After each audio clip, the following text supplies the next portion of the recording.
I moved to my dad's when I was 10 and I didn't know anyone in the area except for the family my dad was friends with, a single mom with 3 kids. Luckily there was a girl a couple of years older than me. She was 12 at the time I met her, and we got to know each other a little over a couple of years. We weren't close, but we ended up having the same friends. One night my friend Rob was hanging out with her and her younger brother. They happened to be in the house alone because my friend's mom was at work. Her mother has been helping this one lady through her work and got to know her fairly well. She found out her sister was in a mental institution and was let out recently. The night Rob is hanging out with my friend, they get a knock on the door. My friend thought it was just their mom, since she knocks a certain way when coming in, and he answered it without thinking. Rob wasn't supposed to be there and he took off through the window to his house down the road. He never thought twice about it. It wasn't her mom. It was the sister of the lady her mom was helping, and she figured out through talking to her sister where her family lived and her mom's working schedule. She came in. This is where I don't know the details, and I'm glad I don't. My friend's younger brother got away to the neighbor's house to call the police. The lady brutally murdered my friend a week from Christmas, decapitated her, and left her body naked in a bathtub. She even hid her head. They had to look through the presents, and I don't know where they found it. But they did. I wasn't allowed to go to her funeral. It happened to my wife's grandmother about 15 years ago while we were still dating. Her husband had just passed away about a year previously, but she'd been going down to the library and volunteering. It was exercise and socialization. This was in the winter, so her walk back was while it was getting dark. The library closed at 5 and there was some extra stuff to do before everyone actually left. And on this particular night, she turned down a ride from another volunteer because she needed to stay in shape.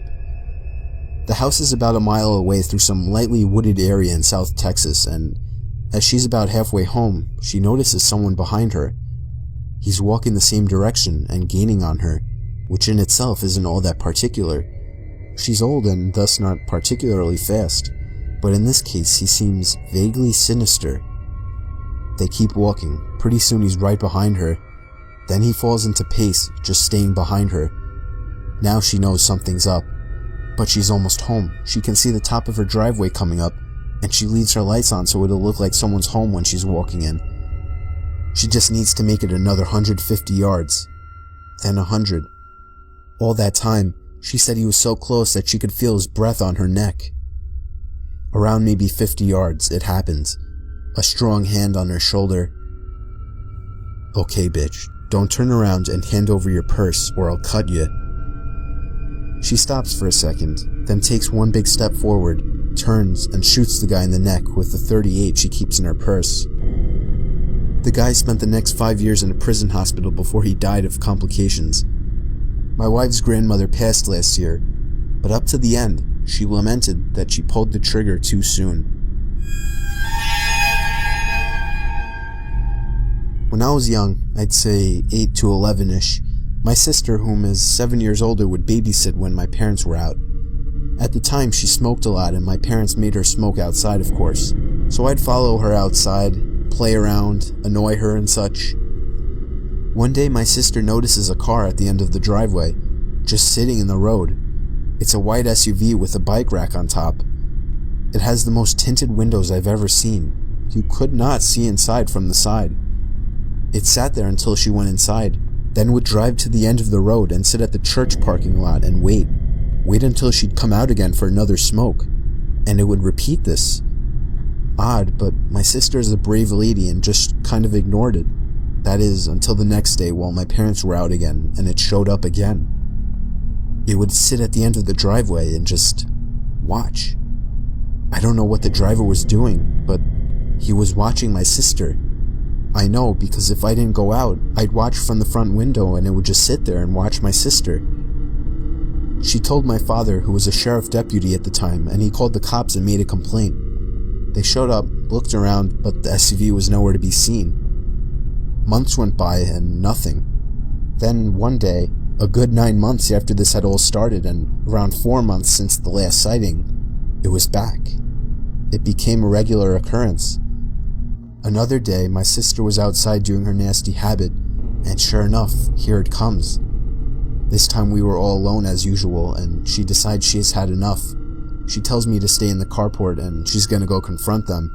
She starts walking toward the SUV, and halfway down the driveway, she would later remark to us, "I felt utter terror, like I knew if I went any further, I was dead.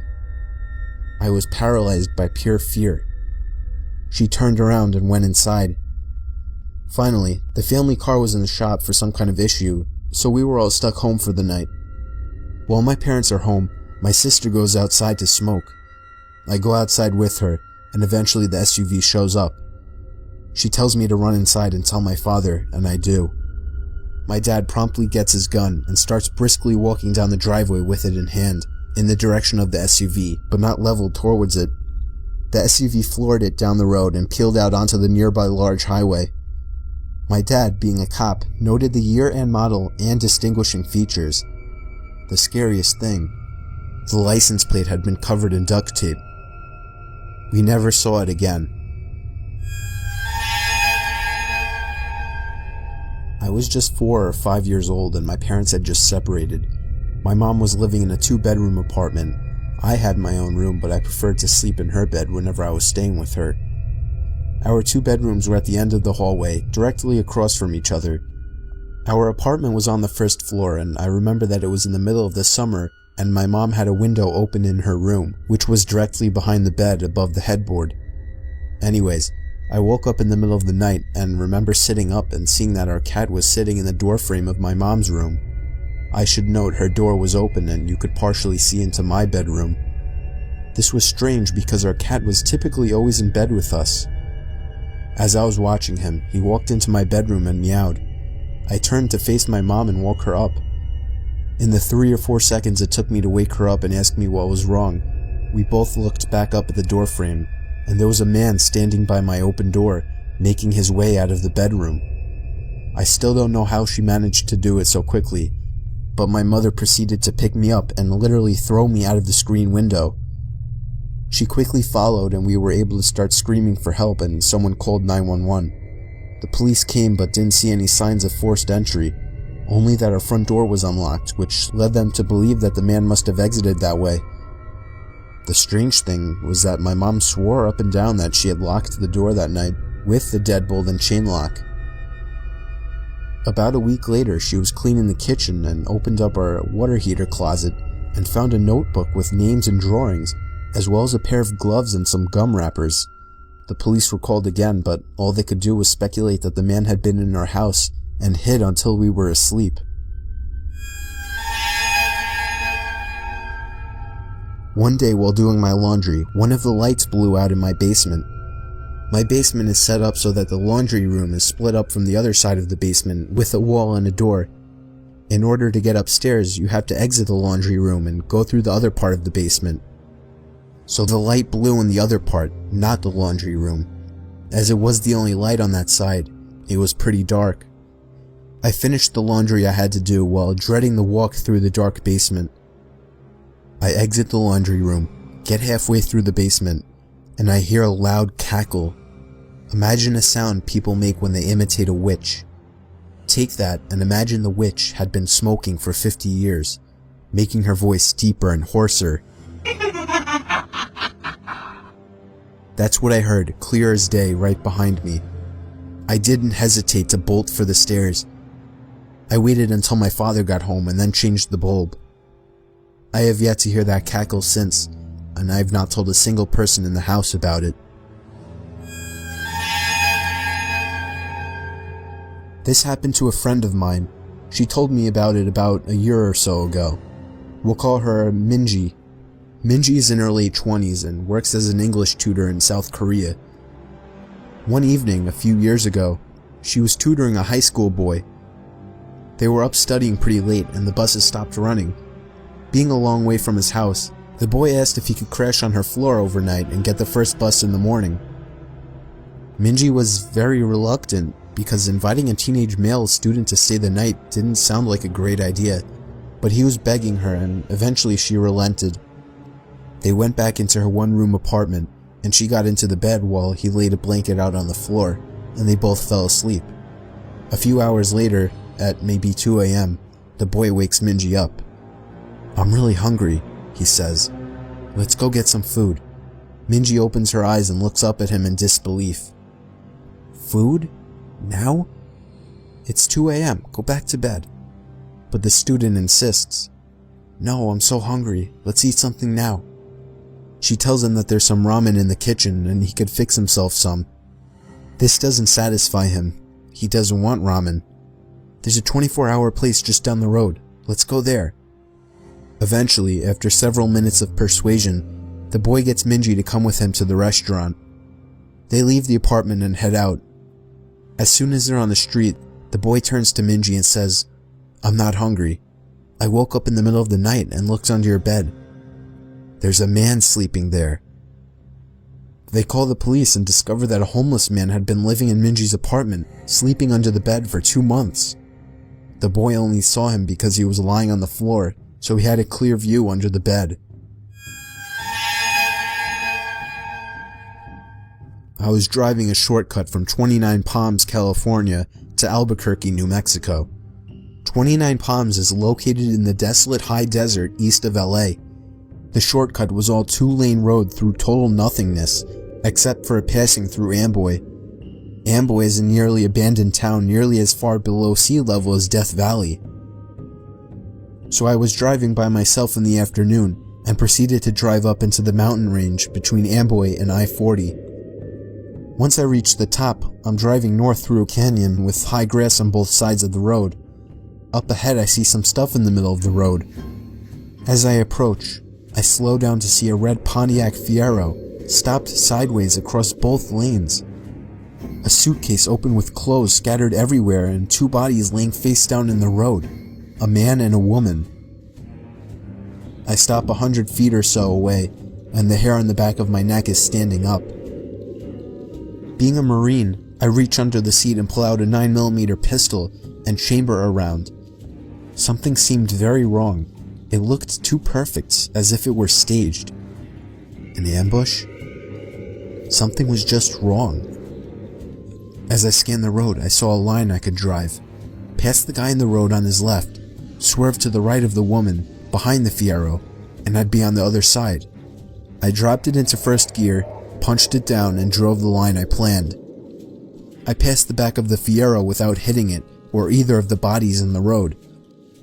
I continued forward a couple of 100 feet and slowed down, so I could breathe and let my heart slow down. As I looked up into the rear view mirror, I saw that the 2 bodies had gotten up to their knees, and 20 or so people emerged from the tall grass on either side of the road by the car and bodies. At that moment, my right foot smashed the gas pedal to the floor, and did not let up until I had to slow down for the I-40 East on-ramp. I will never know what would have happened to me had I gotten out of the car to check on the bodies, or stopped my car closer to them.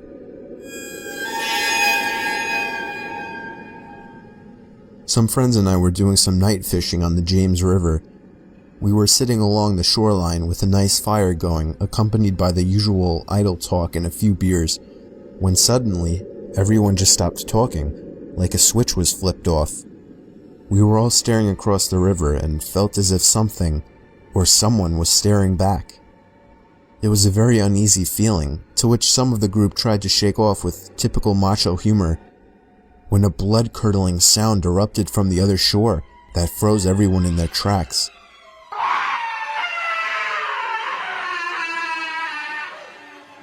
The sound was unlike any other that I had ever heard, and it made every hair on my body vibrate and tingle.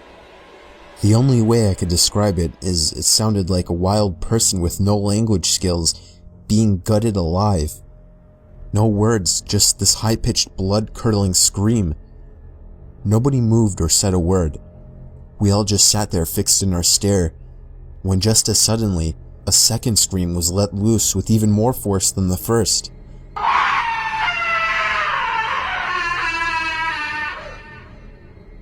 By this time, several of us were sprinting to our trucks that were parked a few yards away, retrieving various firearms. When we got back, we all sat there quietly, with our eyes fixed staring toward the opposite shore, watching the light from our fire reflecting off the rocks. We sat there waiting for another scream, or something to move on the other side of the river. Finally, a third scream came just as suddenly, but this time, it was on our side of the river, coming from the bushes about a yard away.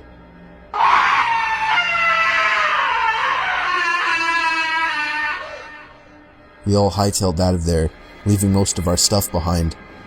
When we got to our trucks, we heard the scream one more time, just beyond the tree line. We all floored it the hell away from there, and never found out what was making the sounds.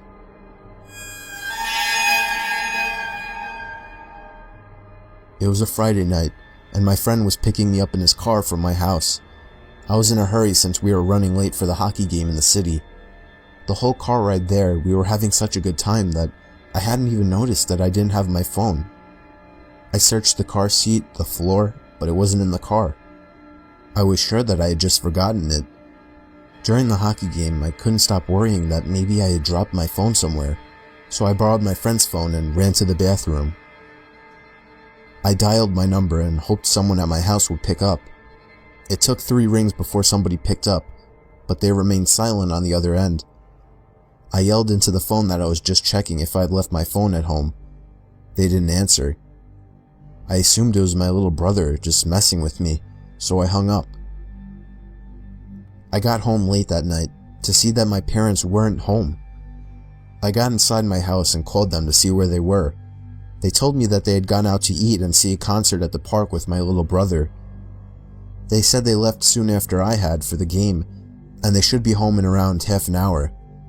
So I hung up and proceeded to look for my cell phone.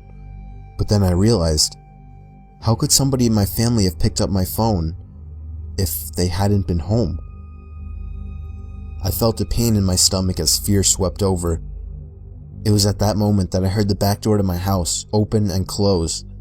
I immediately jolted out the front door to the neighbors and called the police. Apparently, the back door was left open and somebody had simply walked into our house. Nothing was stolen, but the scariest thing is the thought that we could have fallen asleep with a stranger in the house.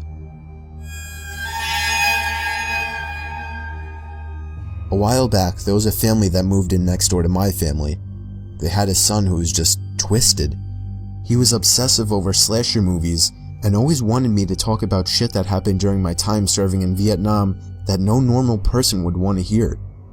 He also loved tormenting stray animals. This guy was a whack job.